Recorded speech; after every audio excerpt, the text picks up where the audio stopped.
Muito bem, começa agora mais um Vida e Saúde. Que bom estar aí com você. Que bom que a gente tem hoje para parar, pensar e mudar algumas coisas que não vão muito bem na nossa vida. Sejam elas coisas aqui do nosso estilo de vida, seja também a nossa atitude mental, a nossa atitude diante da vida. Quanta coisa a gente tem poder de decidir e fazer diferente. E o momento oportuno para fazer tudo isso é hoje, porque é tudo que a gente tem. Hoje a gente separou uma frase aqui para a nossa reflexão que parece ser um pouco dura, presta bastante atenção. Essa frase eu encontrei lá no Conselho sobre Regime Alimentar, um livro escrito por Ellen White. Na página 17 ela diz o seguinte: a falta de cuidado pela maquinaria viva é um insulto ao Criador. Há regras divinamente indicadas que, se observadas, livrariam os seres humanos de enfermidades e morte prematura. Quando eu me deparei com essa afirmação, eu fiquei pensando, nossa, como a gente precisa assumir a responsabilidade pela nossa vida e tratar ela com respeito, não só buscando saúde, mas também com respeito ao nosso Criador, que nos criou de maneira perfeita lá no Éden. E também deu instruções para que a gente vivesse uma vida mais saudável, feliz, com planejamento até de uma eternidade, né? E não é porque a gente se desviou um pouquinho da rota que a gente precisa também abandonar ou relaxar com cuidado com essa máquina viva que é o nosso corpo. Pensa nisso hoje, o programa está todo falando sobre esse tipo de cuidado, para evitar, para prevenir, para também ajudar a controlar uma das doenças que a gente mais tem dificuldade de aceitar e de conviver e de perder para ela também, o câncer. Doutor Fabiano está aqui com a gente, obrigada por participar no Vida e Saúde mais uma vez, seja bem-vindo aqui, viu, doutor? Obrigado, sempre um prazer estar aqui com vocês no Vida e Saúde. Doutor, câncer, quando a gente pensa em câncer, é claro que gera aquele pânico, aquela coisa, aquele primeiro momento de muita confusão. E a gente sempre pensa, diante de um diagnóstico como esse, em morte. E dificilmente a gente consegue planejar a nossa vida inteira em função da prevenção do câncer. Assim, especificamente, né? As pessoas falam de estilo de vida mais saudável, outras pessoas dizem, não, eu quero viver a vida porque é uma só. Mas vamos falar, a nossa vida todinha pode influenciar ou não para o despertar da célula cancerígena. Com certeza. O que tem mais feito sentido do ponto de vista científico é justamente o poder que o seu estilo de vida, nas mínimas até as práticas mais significativas, em mudar a sua genética. Como assim mudar a genética? É mudar a genética. Você pode nascer com alguns genes alterados que vão te predispor a câncer, né? Isso cada vez mais é mais frequente. Agora, a epigenética, ou seja, o que existe na ponta do telômero, que é esse cromossomo que pode determinar ou não o câncer, a partir do que você deixa de comer ou come, ou deixa de descansar ou não, ou faz atividade física não, isso pode determinar a sua vida. Então, dá para mudar sim toda essa possibilidade de câncer e em havendo, como você falou, a gente teme o câncer, muita coisa pode ser evitada, existe possibilidade de você melhorar a resposta a tratamento, se já é o caso de você, puxa, nunca me atentei a isso, nunca dei importância para isso, existe possibilidade de melhorar a performance, diminuir sessão de rádio, que tem muita coisa interessante para ser feita. Agora, tem que pensar no estilo de vida como uma coisa global, mas isso é possível sim, de prevenir e melhorar a perspectiva de vida a partir disso aí. Mesmo com o diagnóstico de câncer, né? Mesmo com esse diagnóstico estabelecido. Eu quero saber o seguinte, a gente já sabe alguns vilões bem claramente nessa questão do câncer. O álcool, a gente tem aqui o álcool, o cigarro, são assim, sabidamente responsáveis por vários tipos de câncer. Mas existem outras práticas da nossa vida que podem ser assim, somatórias, né? E eu gostaria de falar um pouquinho sobre a questão do consumo moderado de coisas nocivas. A longo prazo tem prejuízo. Absolutamente. Infelizmente, todo mundo sabe que as doenças que mais têm avançado do ponto de vista geral na comunidade, principalmente nas sociedades, né, pós-modernas, são as doenças da mente. O doutor César sempre fala muito bem sobre isso. E uma das coisas que isso acaba desequilibrando é consumo de alimento. A pessoa, às vezes, está deprimida, ansiosa, ela acaba comendo ou bebendo o que não devia comer ou beber. Então, o simples fato de haver esse componente psicoemocional aumenta demais a possibilidade de doença por álcool, por exemplo. Existe um estudo clássico que fala, olha, um consumo de uma quantidade moderada de álcool, isso é menos de 100 gramas ao longo do ano, faz bem. O problema é que, do ponto de vista prático, nenhum grupo controlado mostrou que existe benefício e as pessoas conseguem manter esse consumo controlado. Simples assim, não dá para ter. Então, o que é melhor? Tentar ter o consumo controlado ou evitar o problema? Evitar o consumo. Então, do ponto de vista prático, quem consome esse álcool, que era revestido de resveratrol, que era o componente da capa da uva, vamos comer a uva, porque aí não tem problema nenhum, entendeu? Se a pessoa tiver alguma dificuldade, estou dando um exemplo bem específico, né? Claro. De controle de peso, de glicemia, de índice glicêmico, é uma outra história. Mas, como você colocou, existem vários alimentos que, entre aspas, consumido, você vai aumentar sim a chance de ter câncer, porque é complicado você consumir moderado uma coisa que exacerba uma determinada área do seu cérebro, está no centro da saciedade, lá no giro do símbolo. Então, os alimentos hiperestimulantes dessa região, principalmente temperos, açúcar, gorduras, ela desequilibra, ela te dá, entre aspas, um potencial de recompensa cerebral maior e, por conta disso, é difícil de manter essa dose. Então, o que a gente recomenda? Evita chegar perto. Ah, você é proibido? Não.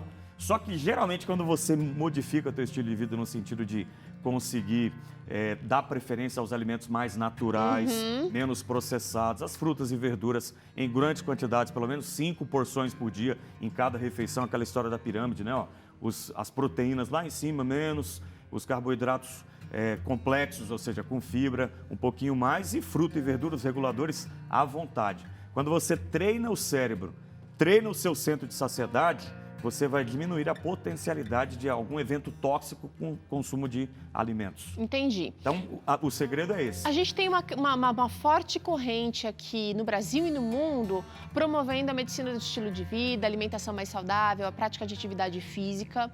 Porém, a gente tem o lance da cultura, que também é muito difícil de ser mudado. Eu não sei como é que você cresceu aí na sua casa, dependendo da região do Brasil, você come pãozinho de padaria, café com leite de café da manhã. Em algumas outras regiões é um queijo, é uma tapioca, é um cuscuz, né? Mas assim, uma coisa sempre regional e muito específica.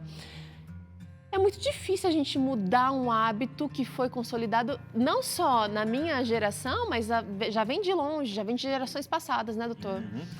Essa questão de hábitos regionais, existem alguns estudos que mostram de como você, entre aspas, pode adequar hábitos regionais.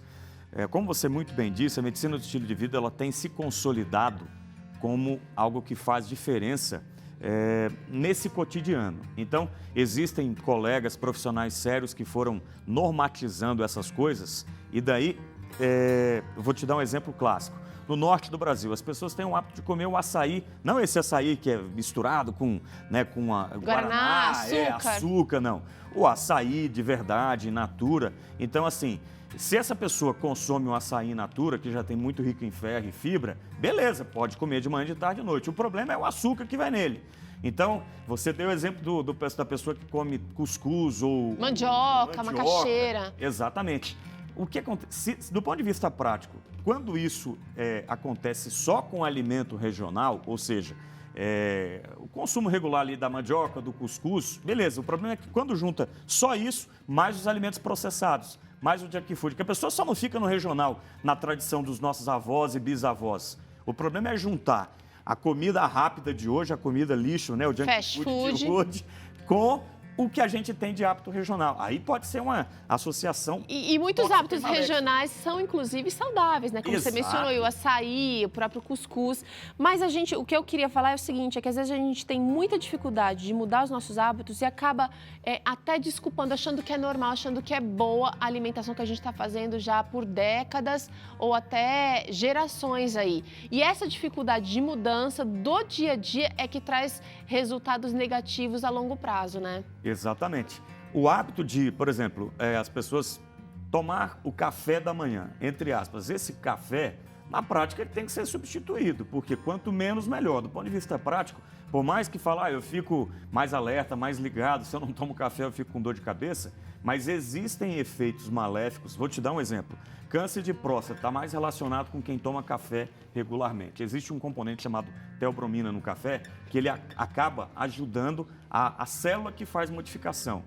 Então, a gente tem que evitar. Existem outras formas... Que faz a modificação para o câncer? Que faz a modificação para o câncer. Por exemplo, e dependendo do café, o pessoal, vou descafeinar o café. Às vezes o processo de descafeinar o café torna ele mais quimicamente alterado e problemático e que, entre aspas, se não vai alterar a teobromina, mas pode dar algum outro problema, algum outro desequilíbrio em relação à manufatura para aumento do índice glicêmico, pode aumentar o risco de diabetes, entendeu? Então, procure coisas que sejam de fato naturais e não tenham o risco da dose tóxica, igual você colocou no início. Entendeu? Então, tem que evitar. Por quê? Se você continuar, aquele hábito cotidiano vai modificar o teu cromossoma e isso vai aumentar o risco efetivo de ter câncer. Eu vou citar mais de 100 tipos de câncer, Teru. Ou seja, estilo de vida saudável ajuda a prevenir o câncer. A gente fala aqui o tempo inteiro no Vida e Saúde. Essa mesa que está aqui para demonstrar só um pouquinho da riqueza que deve conter na mesa de uma pessoa que quer viver mais, por mais tempo, mas com qualidade. Porém, a gente tem... E eu gostaria de saber a sua opinião, né? Uhum. A gente tem dois extremos, né? Tem gente que acha que só isso aqui resolve e tem gente que acha que só tenho uma vida, eu vou viver só ela, eu vou aproveitar bem, então vou... Eu queria saber a sua opinião sobre, no caso do câncer, uma pessoa que precisa fazer o tratamento, foi diagnosticado e quer seguir por essa linha. Qual que é a sua recomendação? É a linha natural, a linha do menos processado, a linha do... Quando é que o tratamento natural é indicado? Eu vou fazer 20 anos de experiência e, infelizmente, eu digo para você que a gente encontra as duas coisas. O exemplo mais triste é, eu já tenho um câncer, então não vou me privar de nada. E tem muitos colegas que tratam, falando, deixa o paciente comer o que quiser, beber o que quiser. Coitado, já está com já está doente. Já está doente. Então, vamos lá. Primeira coisa, se a gente diagnostica e trata câncer, mesmo em fases mais avançadas, e você consegue modificar o estilo de vida, existem muitas pesquisas sérias, muitas meta-análises sérias que mostram que o ingresso de novas práticas nesse estilo de vida, de alimentação principalmente, faz diferença no tratamento do câncer. Como assim? Eu consigo diminuir doses de radiação, eu consigo diminuir doses de quimioterapia, eu consigo diminuir internações hospitalares se o paciente modifica e introduz alimentação de qualidade. Por exemplo, fitoterápicos, fibras, os vários componentes das vitaminas, desses oligoelementos. Então, do ponto de vista prático, por mais que... Vou dar um exemplo, um paciente, já vi isso várias vezes no consultório. Paciente que modificou o estilo de vida, começa a ter alimentação de qualidade, controla o peso, o paciente percebe que ele consegue na quimioterapia, foi fazer quimioterapia, vai passar outro dia vomitando, aquela coisa desesperadora. Aquele mal-estar. Aquele mal-estar. A gente consegue ver na prática clínica que quem faz essa mudança do estilo de vida, que consegue colocar as práticas de alimentação natural, mais saudável, sem extremos, só crus, não tem nada a ver. Não existe evidência científica que fale que se eu comer só cru, eu vou lidar melhor, de maneira mais segura com o câncer. Ponto. Isso não existe. E, infelizmente, a gente tem que tocar nisso. Se você ouve alguém que fala, não, para com o seu tratamento, para com isso que você vai ficar curado, essa pessoa que fala isso, ela tem que ter uma responsabilidade civil e criminal do ponto de vista médico para resolver o problema quando houver uma metástase, para resolver o problema quando acontecer o contrário. Infelizmente acontece. Então você acredita que a junção da mudança do estilo de vida, mesmo o indivíduo já estando doente, mesmo o paciente já tendo o diagnóstico da doença, ele mudando, mas aderindo ao tratamento convencional também, é o caminho mais correto? Pelo que a gente tem de evidência científica, o que é evidência científica? Não é a cabeça de só um pesquisador. O indivíduo pode ser o melhor pesquisador da universidade mais renomada no mundo em determinado assunto. Mas se for só a opinião dele, ok. O nível de evidência que a gente chama é D. Existem de D, C, B e A. Ou seja, para que aquilo vire verdade absoluta... Outras pessoas precisam pesquisar a mesma coisa. Têm que pesquisar sem interesses secundários e terciários e tem que achar o mesmo resultado. Ok. Então, dá para modificar esse estilo de vida e dá para melhorar o estadio. Eu já vi várias vezes. Né? Tem gente que fala, mas eu acredito, coloca a questão da fé, eu também tenho fé, acredito que Deus pode fazer e faz milagres. Eu também. Só que esses milagres, um dos milagres que existem na Terra é a ciência médica disponível. Tá certo? Nos mais variados sentidos. Vamos começar um exemplo prático, antibiótico. Há um século e pouco atrás, as pessoas morriam porque não tinha antibiótico. Ponto. Então, se existem possibilidades de eu fazer esse tratamento para o câncer com quimioterapia, com radioterapia, com cirurgia, inclusive, às vezes tem que fazer uma coisa antes da outra, ou seja, começar a radiação ou quimioterapia antes da cirurgia, a gente pode associar tudo isso e melhorar o tratamento. Do ponto de vista prático, eu consigo reduzir o número de radiação. Se a pessoa tinha que fazer 30 aplicações, 40 aplicações, eu já vi uma dose prescrita inicial que a gente conseguiu reduzir para menos da metade. Olha só. Entendeu? Porque o paciente fez a parte dele. Porque o paciente fez a parte dele, fazia atividade física regular, controlou o peso, deixou de comer comida processada, deixou de beber, deixou de fumar, a alimentação mais baseada em alimentos naturais, carboidratos complexos com fibras. Então, isso faz diferença. E aí, do ponto de vista prático, é isso. Muito legal a gente estar ouvindo isso de um médico, porque às vezes o profissional, ele, como o doutor disse aqui, né, às vezes ele acaba deixando que o paciente viva ao seu gosto,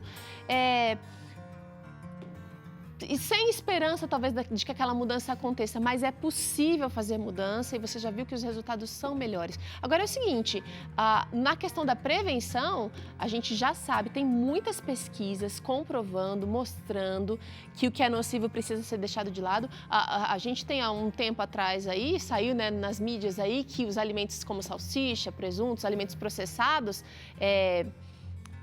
não é processado, são os embutidos. Os alimentos embutidos, salsicha, linguiça e por aí vai, que são, de fato, estão relacionados a alguns tipos de cânceres. E aí muita gente ficou, né, nossa, fazendo até piadinha. Mas, poxa vida, se a gente tem pesquisa mostrando...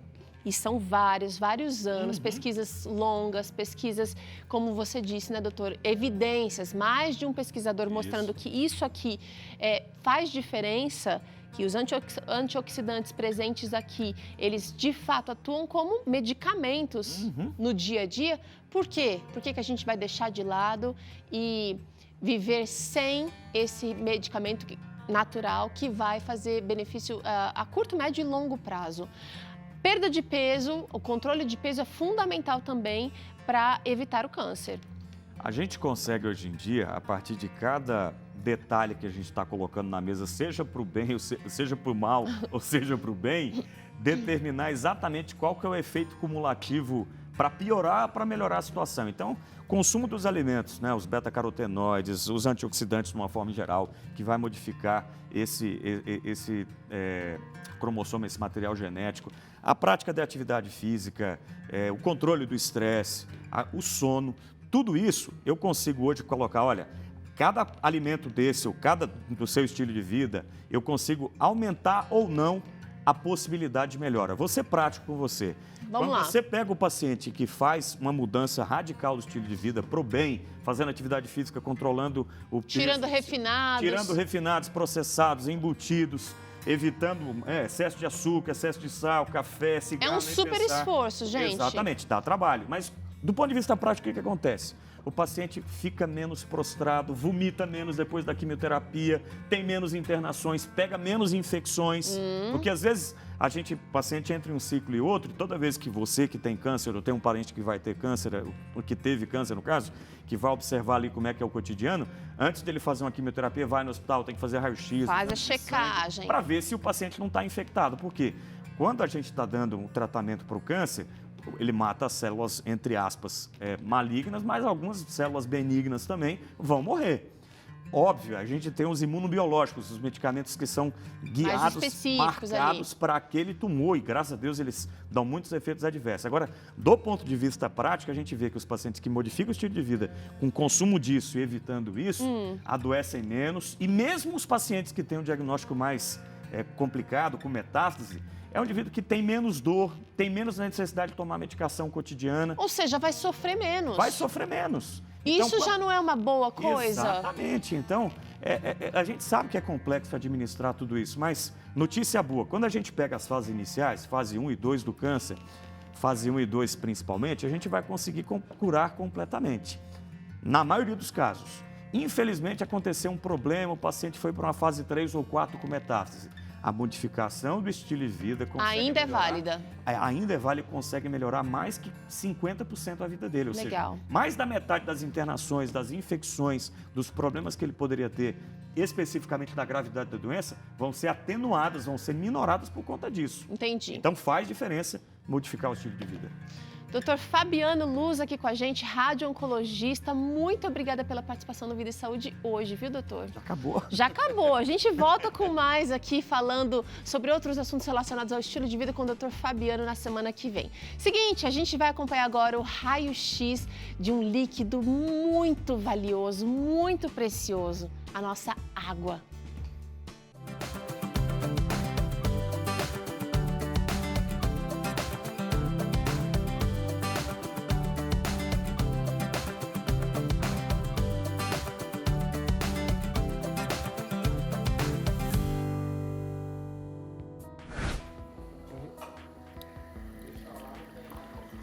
Você que acompanha a gente do Vida e Saúde, com certeza já ouviu falar sobre a importância de beber água.